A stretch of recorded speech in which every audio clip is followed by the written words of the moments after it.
Good morning mga idol ko. Good morning po. Ako po ay karating lang. Bumili ako ng almusal namin. Ayan.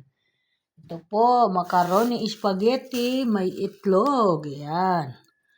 At may hotcake, may pandesal. Almusal na asawa ko. Ayan, may buns. Huwag mo kakain ng buns. Sayang naman yung tinapay pag hindi mo nakain. Kaya yan, kakainin ko. Yan, good morning sa lahat ng mga bossing. Welcome to my vlog. Yan. Ang aga ko nagsara kagabi, mga idol, kasi parang ang sama ng pakiramdam ko na hindi maintindihan.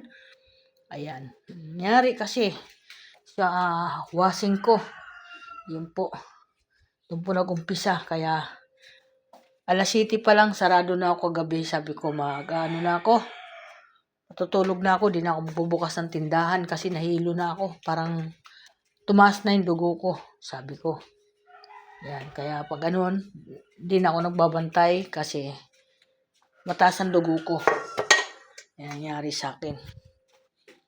Hiniga ko na lang at pinahinga ko na lang. Kasi nga doon sa washing, nagkaroon ako ng nervyos at tumagas kasi yung mga tubo na ginawa. Kaya yan na nangyari.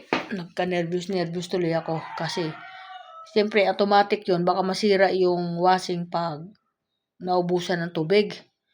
Yun yung inisip ko. Pero, inalalaya naman ako ng manugang ko. Napakabait ng manugang ko. Yan, siya yung nag-alalay sa akin. Siyempre, natakot din siguro sila na high blood ako na tumaas talaga yung dugo ko. Kaya, balik-balik siya ng pabalik-balik dito sa bahay. Akyat panaog siya ng akyat panaog. Sabi ko kasi hindi ko kaya. Sabi ko ganun. Ayaw ko na. Kaya siya yung nagpabalik-balik sa taas. Akyat panaog siya. Siya na nagbantay. Siya na nagpatay. Sabi ko, hirap talaga yung ganitong sistema na ang bilis tumaas ng aking high blood. Kaya ang ginawa ko kagabi, paghiga ko sa aking higaan sa taas, sa kwarto ko, ay nagpunas agad ako ng malamig na tubig at binasa ko yung aking ulo, buhok, para maanuhan ako. Kasi parang talagang sisiklab yung init ko. Yun po nangyari. Buti na lang may maintenance ako sa high blood, kaya yun, kahit papaano hindi na Yan maganda, yan kagandahan po pag may iniinom natin yung ating maintenance high blood kasi naaagapan natin. Pero kung wala akong ininom yan na panlaban, baka di ko alam saan ako pupulutin. Kasi laging mataas ang aking dugo, madaling tumaas, sabi ko. Kasi madali ako ma-high blood, sabi ko nga ganun. Hindi, pag ako ninervyos, sumasabay na yung aking high blood. Ganun po ako. Yun ang kinakaanuhan ko. Kapag kinabahan ako, ibig sabihin high blood ako talaga dun. Kaya yan. Kaya ako'y nanalangin na lang kagabi na sana maging maayos yung aking kagabi. Kalusugan. Yan. Awa naman ng Diyos dahil di na ako nag-cellphone kagabi. Nakahiga na lang ako. Di na. Kasi nga sumama nga pakiramdam ko. At ayan, nagising naman ako ngayon ng gumising ako ng alas 6. At nauna mag-almusal yung anak ko. At sabi ko, kamaingay kasi baka bumalik yung aking init ng ulo. Sabi ko nga ganun. Kumain ka na lang, mag-almusal. Pagkatapos mag-almusal, umunta ka doon sa tindahan, magbantay ka. Ayan, doon na siya ngayon, nagbabantay.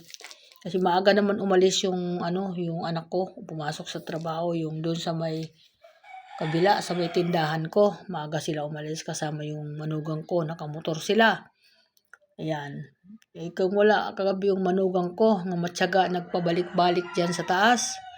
Hindi ko alam kasi, hindi ko talaga, may nervyos talaga ako. Kaya ngayon, iniisip ko kung paano ko gagawa ng paraan. Ang sabi naman nung gumawa ng tubo ay, pupuntahan daw niya ngayong araw. Ay, hindi ko, nung araw kayang-kaya ko gumawa niyan. Yan po ang hilig ko, gumawa ng mga ganyan, ng mga tubo ng tubig. Ngayon, hindi na po ako mas nakakagawa ng ganyan. Mahina na po ang aking mga kamay. At pagod ako na hinahapo agad ako, hinihingal. Kaya sabi ko kay tumawag ako sa anak ko, pakisuyo na lang na papuntahin dito para magawa yung tubo kasi maglalaban na si Roma. Hindi ko pagagamit yung washing hanggat hindi naayos yung mga linya ng tubo. Yun po, mga idol. Kaya welcome to my vlog. Good morning everyone. Sa lahat ng mga bushing, sa lahat ng mga idol, lahat ng sulok ng mundo. Maraming salamat sa inyo, sa suporta nyo, sa Nanay Linda nyo. Thank you so much at ingat po ang lahat lagi. Yan. Ingat po ang lahat. Ako po minsan kagabi din masyado nakagawa ng content dahil sumama nga ang pakiramdam ko. Pasensya na po sa mga busing. Konti lang ang nakita nyo sa akin. Kaya ganun po talaga. Di ako gumagawa ng Hindi ko lang ngayong araw pag maganda ang pakiramdam ko kasi may balak ako pumunta sa palengke at mamili ng kulang. Ayun po yung balak ko asawa ko nagalit na naman, nag-away kami kahapon dahil din dun sa na yun sa pininturahan nga nagmansa-mansa. Ayan, hanggang ngayon di pa kami nag-uusap. Ayaw ko kausapin dahil madakdak. Maingay ang bunganga, maaga pa lang maingay na. Kaya okay na rin yun, hindi kami mag-usap kasi pag nag-uusap kami, napakaingay ko na anong binabanggit niya. Kaya yan, thank you so much sa lahat ng mga bushing. Bye-bye po, ingat ang lahat. Ingat din po ang aking mga anak na naghahanap buhay ngayon. Yan po, nakapanalangin na rin po ako kanina. Thank you so much. Maraming salamat. Bye-bye.